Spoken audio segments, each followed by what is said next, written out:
Il y a 12 mois exactement, j'ai arrêté totalement l'aspartame.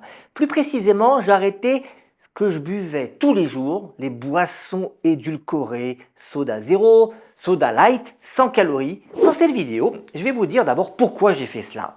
Ensuite, je vous dirai ce que je ressens avec cet arrêt, parce que ça change pas mal de choses dans le corps et dans le psychisme. Et puis troisièmement, si vous voulez en faire de même, je vais vous donner des conseils pour arrêter et surtout, je voudrais vous éviter un piège dans lequel j'ai failli tomber et qu'il faut absolument éviter. Avant d'entrer dans le vif du sujet, je vous rappelle que vous pouvez, et c'est recommandé, vous abonner à la chaîne pour ne rien rater des prochains contenus nutrition que je vais vous proposer. Alors l'aspartame, il faut bien se dire, c'est devenu un de nos pires ennemis. Quand on regarde la presse, les réseaux sociaux, le web en général, l'aspartame est devenu extrêmement dangereux. Et honnêtement, j'ai été attiré vers cette idée que ça pouvait être dangereux pour ma santé. Voilà pourquoi, il y a un an, j'ai arrêté. L'aspartame, c'est un édulcorant artificiel. Certes, il est artificiel, mais en fait, il est constitué de deux acides aminés, deux molécules naturelles, l'acide aspartique et la phénylalanine. Et ce qui le caractérise, pourquoi on l'utilise, c'est parce qu'il a un pouvoir sucrant gigantesque. En gros, 1 gramme d'aspartame, ça donne la saveur sucrée de 150 à 200 grammes de sucre. Dans une canette de soda sucré, pour donner le goût sucré, il faut 7 morceaux de sucre. Dans une canette de soda zéro ou de soda light, il y a 200 mg d'aspartame.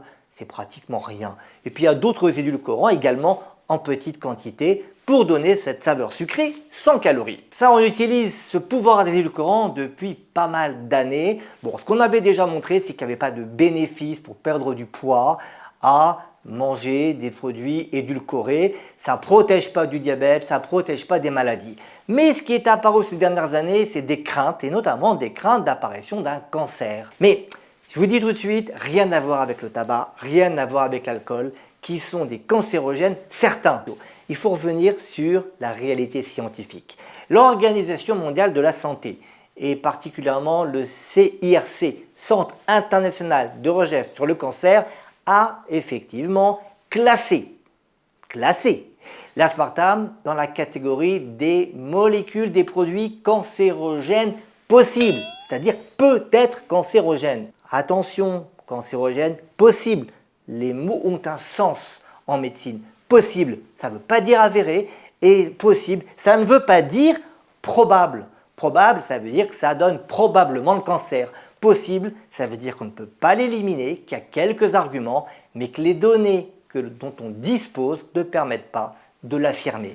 Et puis, il y a une question de dose. D'ailleurs, l'OMS et le CIRC n'ont pas revu la dose maximale acceptable et ils considèrent que jusqu'à 40 mg par kilo de poids, il n'y a pas de risque pour la santé. Alors, c'est quoi 40 mg par kilo de poids? Pour quelqu'un qui fait 70 kg, ça ferait à peu près 25-26 canettes de soda édulcorées.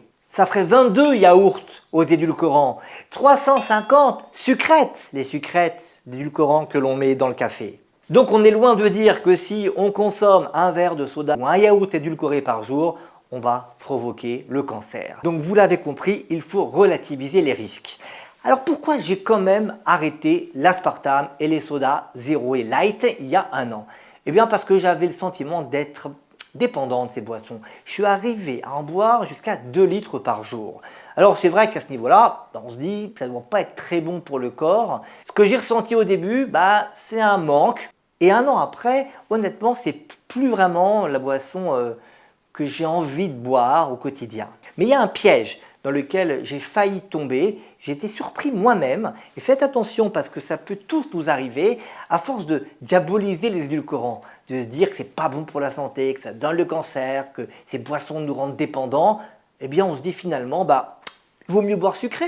Et donc c'est le retour à des jus et à des sodas sucrés. Et ça, il ne faut surtout pas le faire. Si j'ai un message à vous donner entre une boisson édulcorée tous les jours et une boisson sucrée tous les jours, ça n'engage que moi, mais moi je dis, on garde la boisson édulcorée tous les jours parce que la boisson sucrée, on le sait, c'est une bombe de sucre, une bombe calorique et il n'y a pas de vitamines dedans de toute façon. Alors l'idéal, évidemment, c'est de boire de l'eau. Pour terminer, je ne vais certainement pas vous dire ce que vous devez faire.